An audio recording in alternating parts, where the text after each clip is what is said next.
Assalamualaikum warahmatullahi wabarakatuh. Perkenalkan, nama saya Siti Maulia Azahra.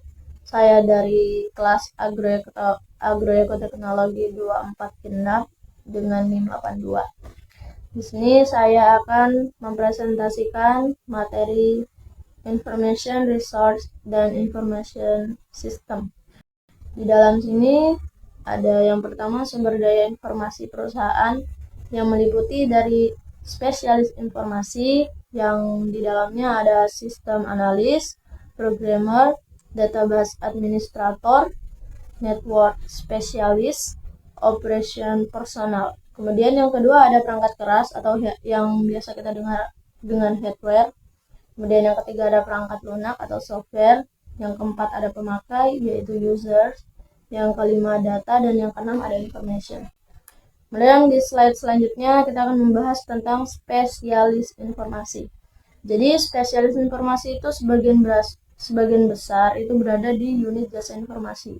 Kemudian sekarang ini cenderung dia mendistribusikan ke seluruh bagian perusahaan dalam berbagai area pemakai. Kemudian ada struktur fungsional perusahaan untuk layanan informasi yang tentu saja dari atasnya CEO dan yang paling bawah ada programmers. Sesuai sama yang sudah berada di slide itu, teman-teman bisa lihat sendiri. Di slide selanjutnya ada sumber daya informasi. Sumber daya informasi itu berada di area pemakai yang merupakan tanggung jawab manajer area pemakai.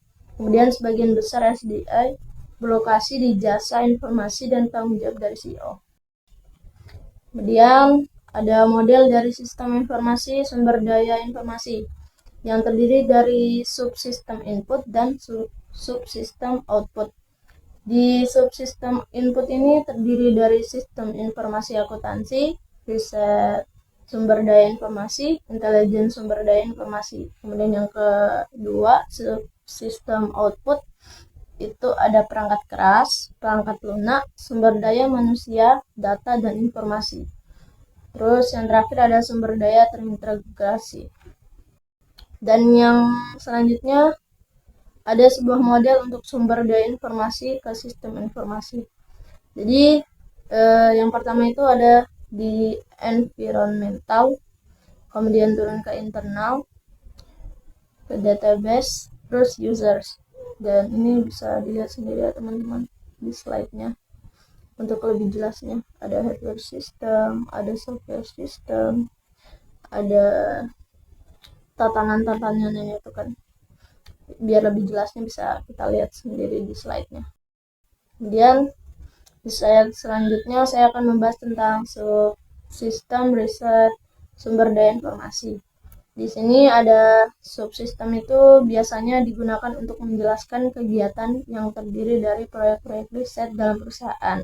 Kemudian merupakan aktivitas yang dilakukan oleh analis sistem saat berinteraksi dengan pemakai.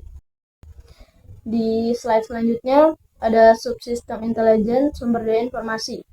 Subsistem ini melakukan fungsi yang berhubungan dengan pengumpulan informasi dari elemen di lingkungan perusahaan. Yang pertama ada pemerintah, pemasok, serikat buruh, masyarakat global, pelanggan, dan pesaing. Kemudian ada 6 tahap dasar untuk mencapai manajemen mutu. Yang pertama yaitu kenali pemakai SI. Yang kedua tentu kebutuhan mutu pemakai. Yang ketiga buat ukur mutu. 4 tentukan strategi mutu. Yang kelima terapkan program mutu. Yang keenam pantau kriteria mutu.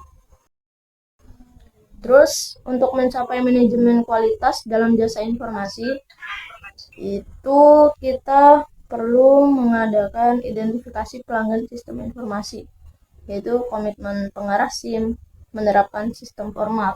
Yang kedua, mendefinisikan kebutuhan kualitas pelanggan yang terdiri dari dimensi kualitas produk, dimensi kualitas jasa. Terus untuk menetapkan metrik kualitas, ya kualitas produk informasi, ada juga di sini dalamnya kualitas jasa informasi. Yang keempat, untuk mendefinisikan strategi kualitas, yaitu penerimaan dan pelatihan, pengembangan sistem berorientasi pemakai.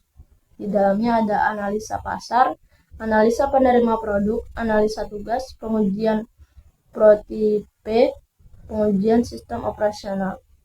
Terus yang kelima ada menetapkan program-program kualitas, yaitu penetapannya itu berbeda bagi tiap perusahaan. Jadi tergantung perusahaannya bagaimana tentang penetapan program kualitasnya. Kemudian yang terakhir ada memantau kinerja kualitas, yaitu memantau kinerja pada spesialis informasi dan unit. Yang terakhir ada strategi pengurangan biaya manajemen informasi, yaitu yang pertama dilakukannya konsolidasi, yang kedua ada downsizing, yaitu transfer berbagai aplikasi dari platform yang lebih rendah.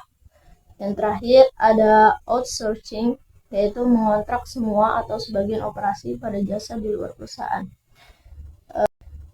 Baik, sekiranya ada salah kata itu salahnya dari saya, jika ada benar itu berarti datangnya dari Yang Maha Kuasa di atas. Sekian presentasi dari saya, semoga bisa bermanfaat untuk teman-teman semua. Assalamualaikum warahmatullahi wabarakatuh.